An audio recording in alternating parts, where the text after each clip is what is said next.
Good evening, everyone. Good evening. I'll open in prayer. God, please open my mind to new ideas, possibilities, and perspectives. Give me the ability to discern the truth. Help me to connect with others despite our differences. Let me not lean on my own understanding. Lord, we invite you into this conversation. Have your way.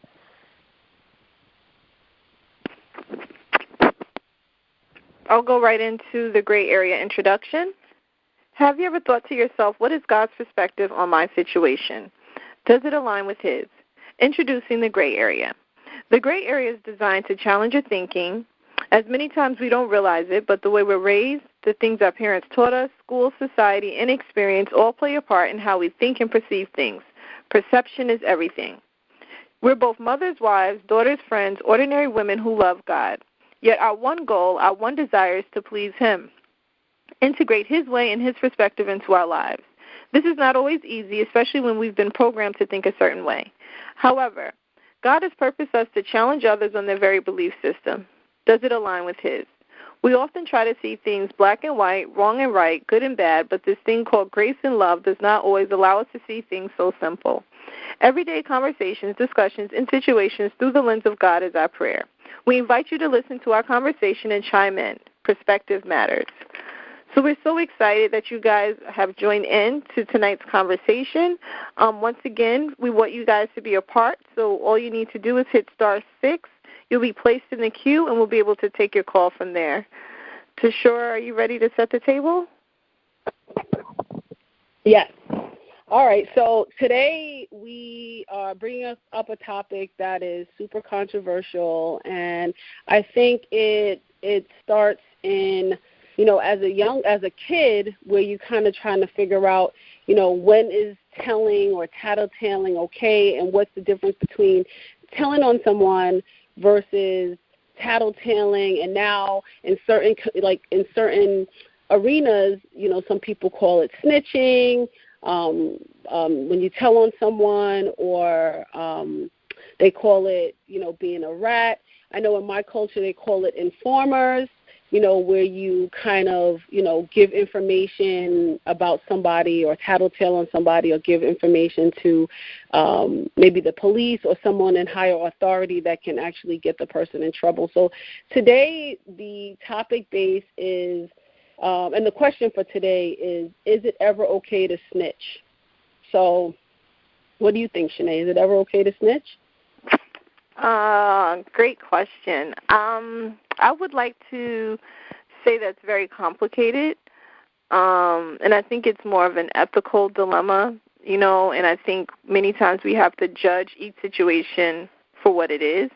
I'm not sure how many people have listened to the news, but there's this rapper, Tekashi 69, and he's been all over the news. He is pretty much very controversial at this point. And what is pretty significant about his story is he's someone who is a rapper, and he's done, a lot of high crimes, and the FBI has been watching him for some time. And long story short, after a year, they kind of cracked down on a lot of his criminal activity. And in exchange for his freedom, he started to what, the streets would call snitching, and sharing, different people that were also involved with his crime activity. And, it's been part of the headlines, is this, is this okay? And years ago, I would like to say that it was almost like unheard of that people would snitch. You would almost get hurt, in the streets if you snitch. So it's kind of like this street code that snitching is not okay. But what's interesting with Tekashi's story is that he's almost changing the narrative. They are now saying that even though he has snitched and kind of broken the street code, I think he was offered like a record deal and things like that. And, many people think he will have this opportunity to redeem himself. And so using that example as a platform of me kind of deciding like where I stand or what position I have, I think in his case, anytime someone snitches, I guess, or, I guess snitch on behalf of saving themselves, I almost feel like it's a little bit selfish. But then I look at, a situation like Parkland, am I saying it right, Tishore? Parkland, that the yes, yep, okay, yep. Parkland, which was the big catastrophe that happened in Florida, in which no one kind of, like, you know, you were even sharing with me where security guards and almost everyone knew that this particular gunman was eventually going to, like, you know, have this major shooting. You know, people would almost joke, but no one ever said anything, you know. And so in that case, that's when you actually are, in my opinion, you're supposed to say something. Anytime it's in the event that it's going to hurt someone or other people are affected, I think that something should be said. But it's a very complicated situation. But I think overall, I think that snitching is okay. I would like to say that I do think that it's okay, especially when it comes to saving people's lives and it's preventing, you know, someone from getting hurt. What are your thoughts? I think there's like a big difference between snitching and, I guess it's the way you look at it. I think it's snitching when there's specific definitions in my mind. And like you said, it is a little bit complicated because I think when it's jeopardizing someone's safety or, you know, threatening someone's life, I think I think there's a moral obligation. I guess it just boils down to your ethical values, how you see things, you know, because I was talking about it a couple of days ago with a friend of mine, and we were going back and forth, and we were saying, like, how could snitching, you know, like cops nowadays, they have, you know, they put, $5,000 or $100,000 reward if you come forth with information on a certain topic or a certain crime, right? So, you know, I'm here thinking about it, and I said to myself, well, if you're that student, because a lot of people talk about Parkland, and that was the active shooter situation that happened in Florida, right? And you're a student in the school, and they said students knew about it. He was posting things on social media. They all thought that, you know, if there was going to be a potential for an active shooter, it would be this kid that would do it. But at that point, when you are making that, and I'm just thinking it from a kid situation because I don't know if you're always able to make those determinations. And from a kid standpoint, you're almost thinking like, well, I see these things online, but he didn't do it. He didn't actually shoot anybody. Yeah, the potential is there, and he seems a little crazy or creepy, but would I tell a teacher? Or if I do tell a teacher, what's the consequences for me?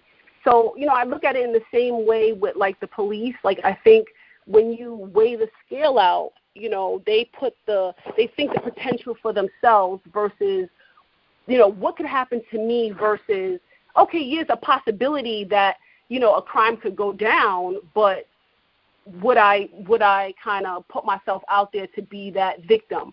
Now they throw that little extra potential in, which is the money factor, which tips the scale to the side of those people that actually go and tell. So I'm like, we're all over the place with it, but I think that or snitching or being an informant is based on the help of someone else, you know, or, you know, it becomes snitching when you have personal gain to have or be attached to that. That's what I think.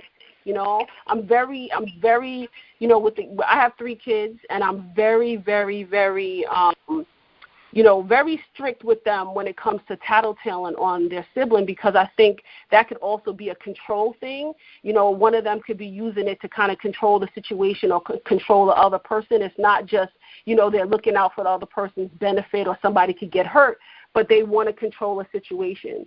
Or, you know, so I always make it clear to them that, you know, you're not looking out for your brother or sister when you come and tell that, you know, your brother's playing with one of his cars on the carpet. Like, that's not helping. You know, I think that snitching per se or giving information should be a helping factor. So that's my feeling. I know I'm all over the place with it, but like you said, it's complicated, and I think, you know, the easiest way for me to, like, draw a line in the sand is to say, am I helping somebody or am I trying to gain from this situation? I think that's my gist on snitching.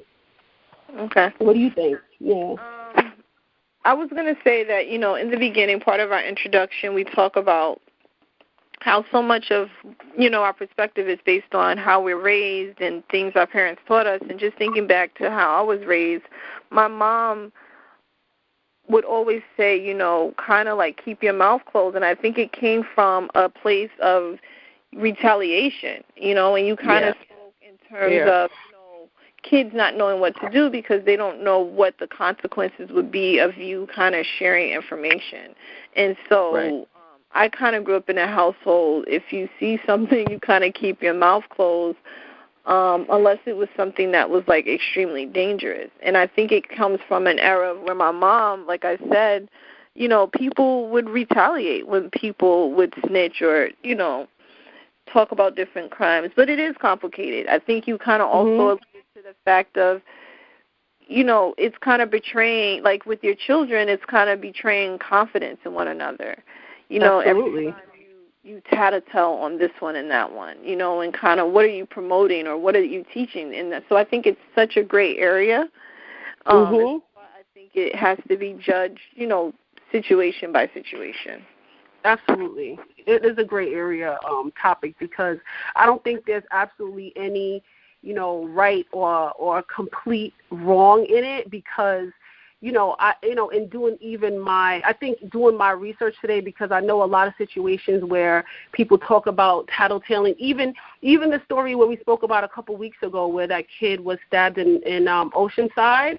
And, there was a lot of other children that stood around and kind of watched it, and they knew that student from another school was supposed to come down there to fight the other kid, and no one said anything. So I think there's so many things, but most of I think getting ready for this topic was Bible-based because, I know how, people feel about it in the streets, and I know how, I kind of teach my kids, and I know how it's looked upon in other areas. But, I was really thinking, like, what does God feel about, snitching or tattletaling?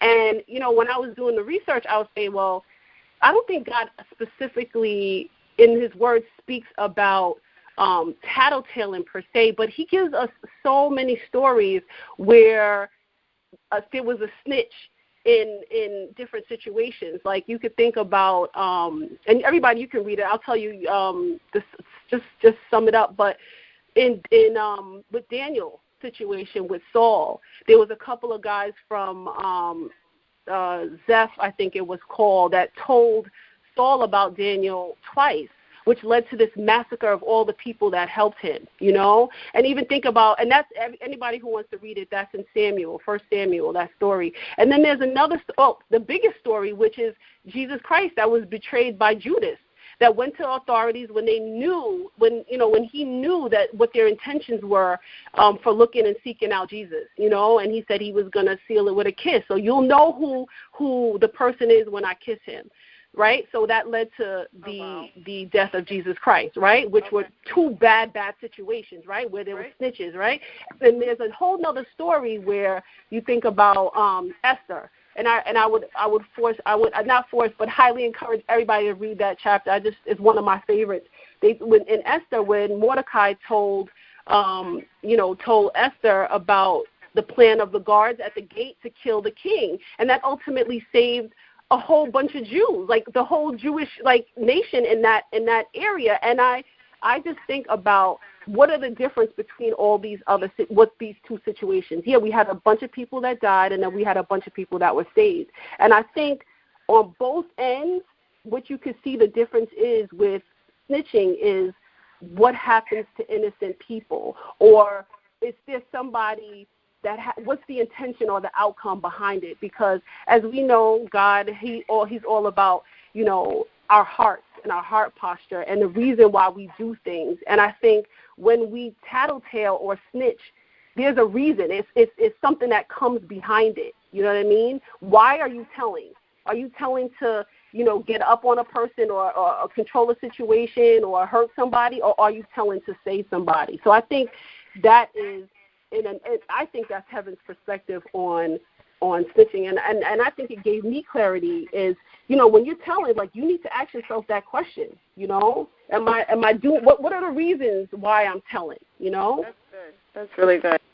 I wanted to add to what you were saying, because I think that what you were referencing was so powerful.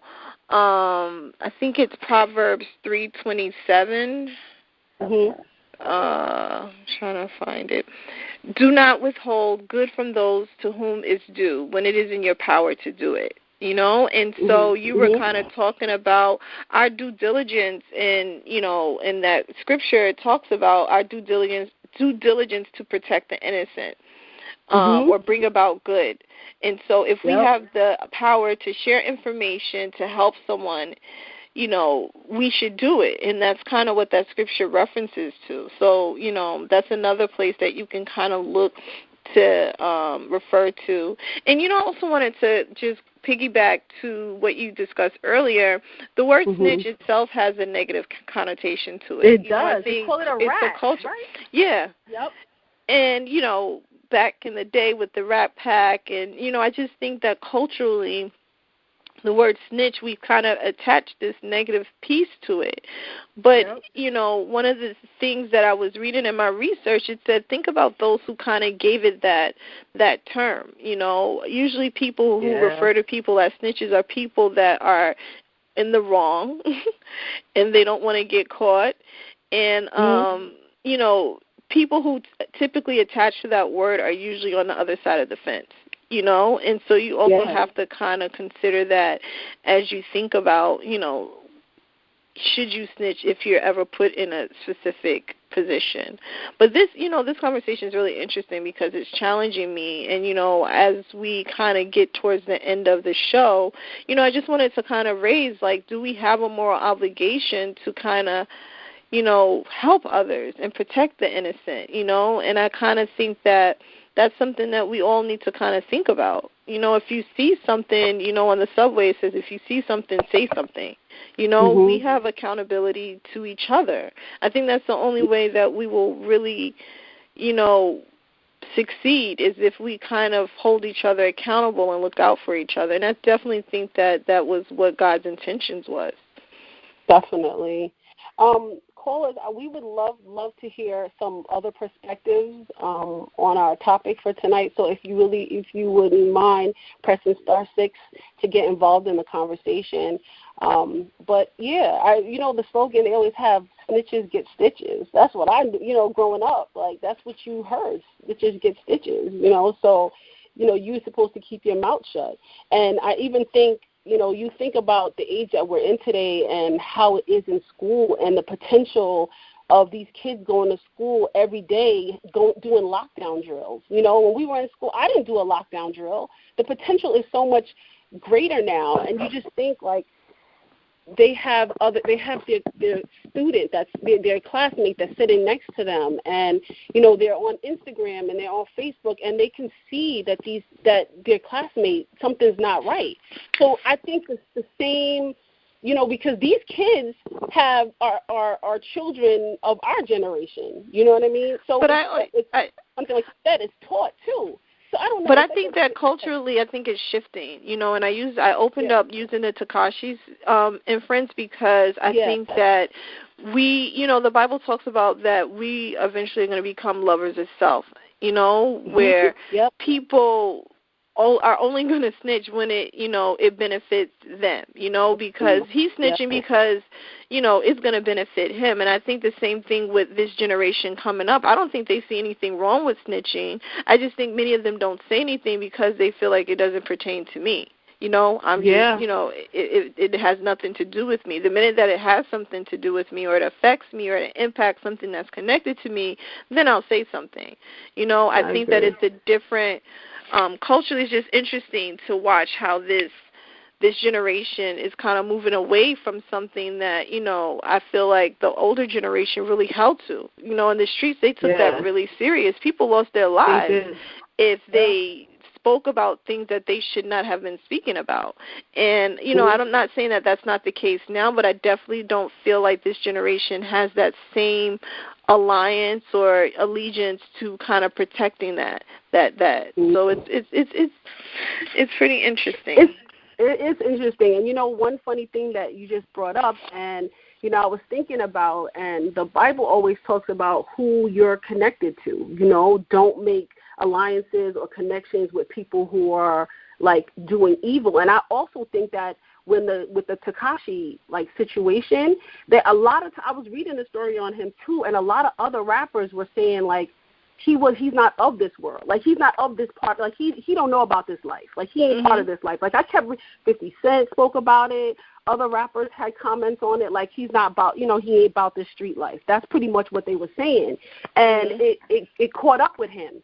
So it's almost like he made alliances. I don't know. I'm just going by what I read.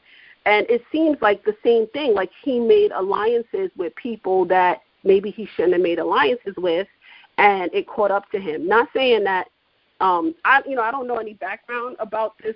I was reading it today, but that's what I got from it. That's what I got from it, that he kind of made alliances with, people in a situation that he doesn't really know much about. So I don't know if he has anything to gain from it, like what his intentions are behind telling, but that's what, that's what I got from the story. The story is still kind of unfolding. It's just pretty interesting that, it's taken a different direction. It's kind of like, it's so publicized. You can actually find, his statements. Like, back in the day when people would snitch, you wouldn't even hear about it. Like, you would kind of hear about it in the streets that this person snitched, but the fact that this is even being, recorded, and you can actually find out exactly what he's saying, who he's saying it about, like it's just in the open. So I'm just pretty interested to see how it will play out, and once he does get released, what kind of life he'll be able to live. But people are predicting that he'll be just fine, which is pretty... it's just different, like I said, it's very different than how things were years and years ago. All right, well, this was good. So, we have a call. I was going to start tonight's challenge. You want to let the caller in? Yes, definitely. Hi, caller. Good evening, caller.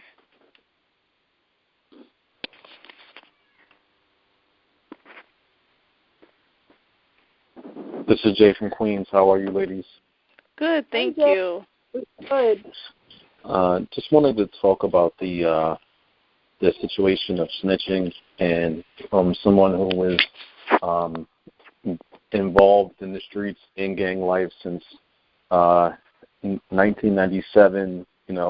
Was involved in that criminal element and in the streets, and not a part of that lifestyle.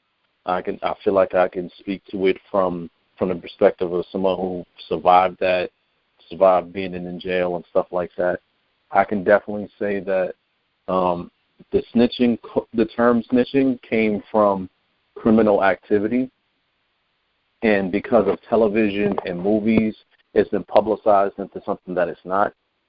So if I am doing some sort of criminal activity, and someone does something to me, another criminal does something to me. So, if I'm out there in the drug game or doing something illegal and someone robs me or shoots me or steals my product, if I tell on them to the police, that would be me snitching.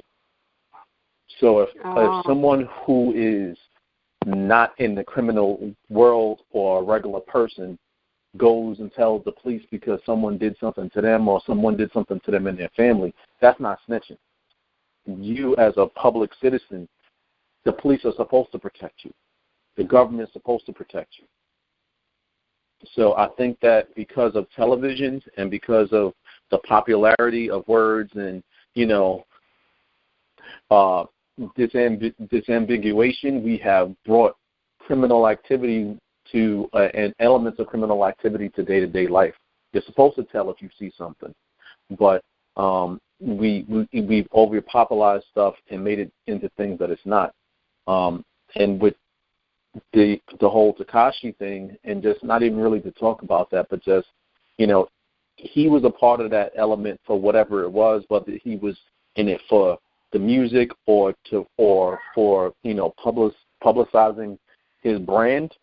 And it's unfortunate that he's in the circumstance that he's in, but this is just the thing of being involved in that type of element.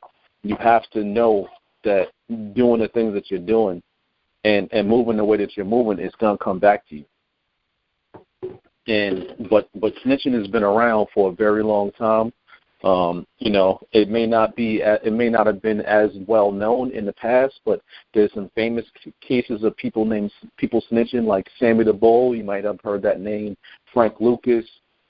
Different people who were involved in drug and criminal enterprises who are famous snitches.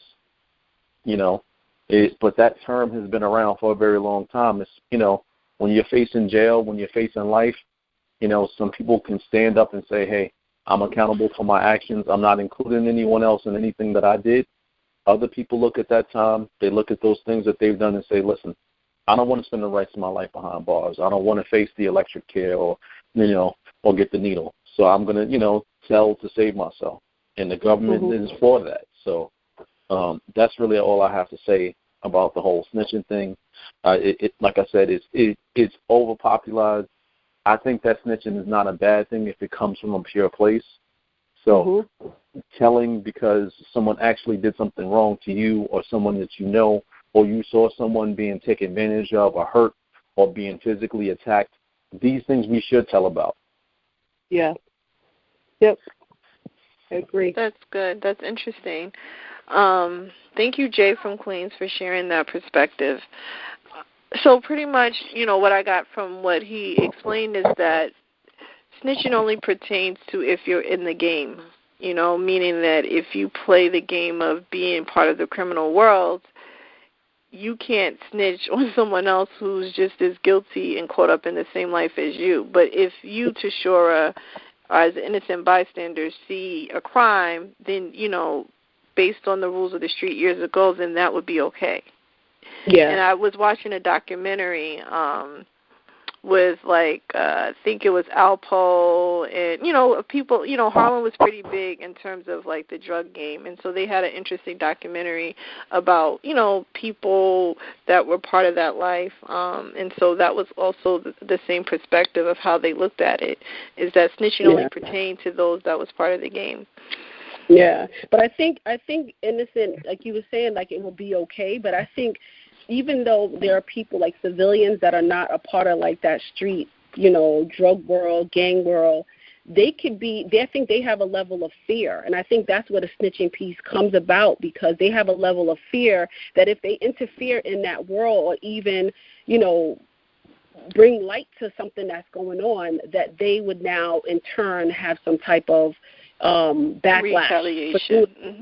Retaliation for it. And I think that's why it kind of spread outward, and it became to this thing where, it's an outward thing where we kind of all taught that, you're fearful of kind of saying something because you're getting involved, That's pretty accurate.